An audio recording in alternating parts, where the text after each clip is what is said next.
Bonjour, dans cette vidéo, on va aborder les opérations inverses pour nos opérations de trigonométrie.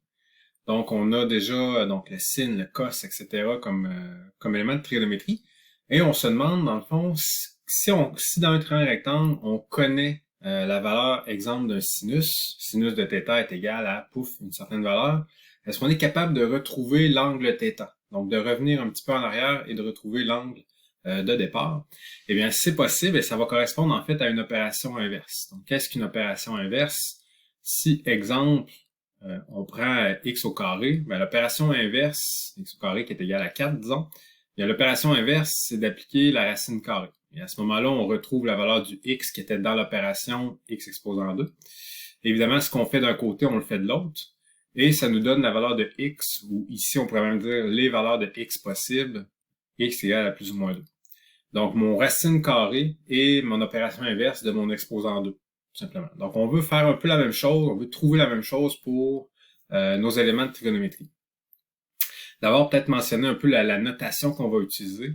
Donc, en français, tout simplement, on va rajouter le préfixe arc.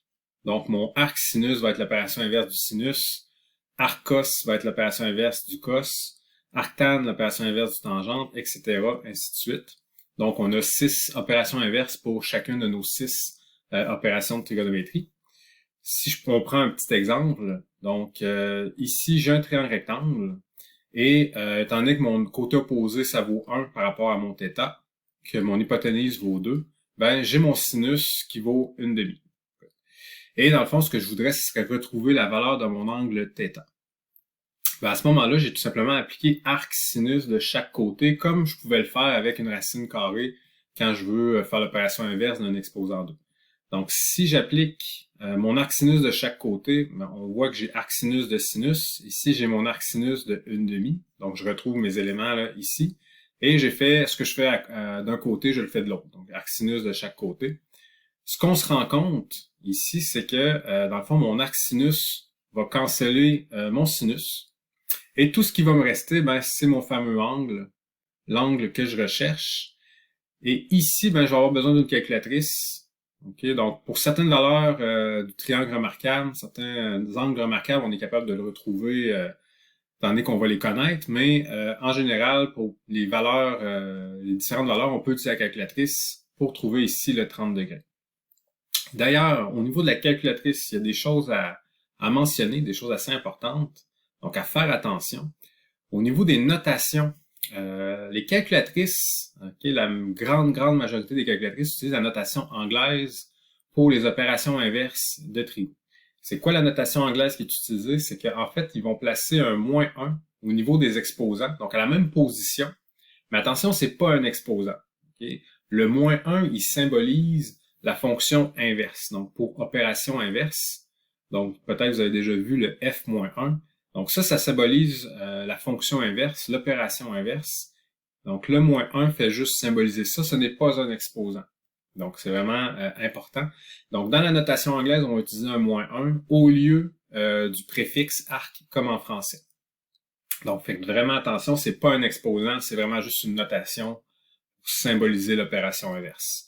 Autrement dit, sur la calculatrice, on retrouve le sin-1, cos-1, tan-1. Ben, c'est l'équivalent de notre arc-sin, arc-cos, arc-tan. Il faut faire attention. Sur la calculatrice, le -1 qui est placé comme ça correspond pas à 1 sur sin comme un exposant -1 le ferait en sorte que ça soit ça. Et 1 sur sin, ben, on sait que c'est coséquente. Mais attention, sur la calculatrice, on a un égal pas. Okay.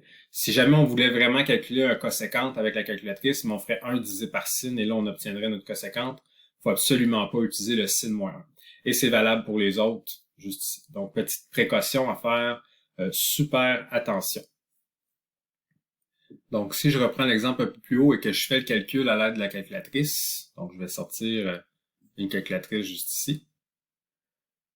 Okay, donc, si on observe bien, on retrouve le sinus cos tan juste ici. Et en haut, okay, en orange, j'ai le tan-1, cos-1, sin-1.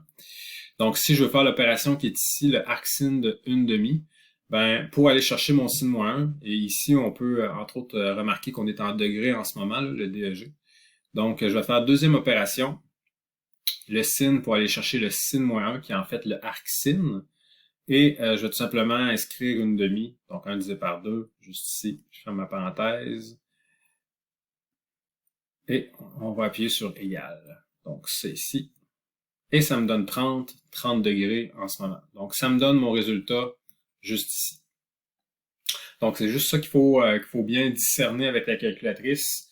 Le sin moins 1, cos moins 1, tan moins 1, c'est notre opération inverse, qui correspond en français à notre arc sin, arc cos, arc tan. Finalement, juste pour terminer cette page-ci, petit rappel au niveau du théorème de Pythagore, qui est déjà bien connu. Donc, je vais assez rondement. On a un triangle rectangle. Et dans tout triangle rectangle, donc c'est une propriété valable pour n'importe quel triangle rectangle, ben, le carré de l'hypoténuse, donc ici mon hypoténuse, c'est mon C. Donc le C carré est égal à la somme des carrés des deux cathètes. Mes deux cathètes, ben, c'est mes deux côtés qui ne sont pas l'hypoténuse. Donc mon C carré est égal à A carré plus B carré. On va en avoir de besoin dans les pages suivantes. Au niveau des angles remarquables, des valeurs remarquables, pour certains types de triangles, on va utiliser Pythagore pour trouver certains côtés.